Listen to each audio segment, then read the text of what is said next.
Hey, what's up everybody? This is a Hyundai Genesis project that I just got done working on. I'm doing a quick little video here to show y'all kind of how I did it, how everything is done. Right here, I don't know how good y'all could see it on camera or not, but these are, I did a dual projector, bi-axon projectors in it, and then I put halo rings around them. I got two different size rings here. I got the high beam and the low beam got rings on it. Also painted the inside housing black, and if you look over here, this is the other housing. I got it dismantled here so you can see in the video. I had to do a lot of rewiring for it, but right here the housing, you can see how I blacked everything out, made it look clean, and then mounted the halos on it.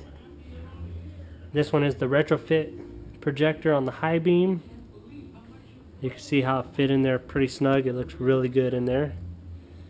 And then back here on the wiring, if you're not too familiar with the inside of the headlight looks like, I had to modify this a little bit. And what I did is, now that the halo rings are now working as park lights, this bulb here used to light up amber whenever you had your park lights on. What I did is actually I cut the wire from it, so this bulb will no longer light up with the park lights. Just the halo rings do, which is they're white. So I got that wire cut here. And then since this is bi-axon projectors, this is actually for the high beam. This green wire runs for the high beams. So when the high beams are turned on, it actuates a little flip door in there and allows the brights to work. So now it is wired to where your low beams here comes on the exact same time as this beam, but this one could be actuated as a high beam also. So both projectors work HIDs.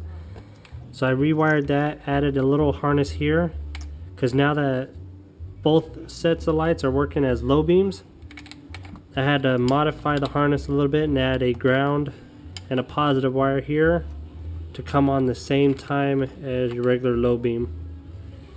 Now doing this little mod, you cannot run 55 watt HIDs. You need to run 35 watts because you're using two HID kits off of one power supply, which is normally just running, I think the factory is what, a 65 watts is what the factory is. So if you're doing this, you need to make sure you run two 35 watt HID kits so that it doesn't overpower the factory harness. So then what I also did is, for the halo rings, I wired them together, and they're actually wired into this corner light. This used to have an amber corner light here on the side, the side marker light. I disconnected that off, ran those wires directly to the park lights for the halo rings. So now that works. So anytime you turn your park lights on, the halo rings automatically come on, and when you're driving down the road, they're going to be on at all times, which is perfectly street legal. Alright. Quick little view on the inside here for anybody who's looking at this, trying to figure out how things are done. Alright, I'll show y'all quickly on the back side of here. You can see how that retrofit kit mounted in. I had to do some shaving on the back of here, shaved it up. Sorry about that. Both sides look pretty clean. And then here, turn the power supply off of this one, and you can see on the inside of there what that looks like.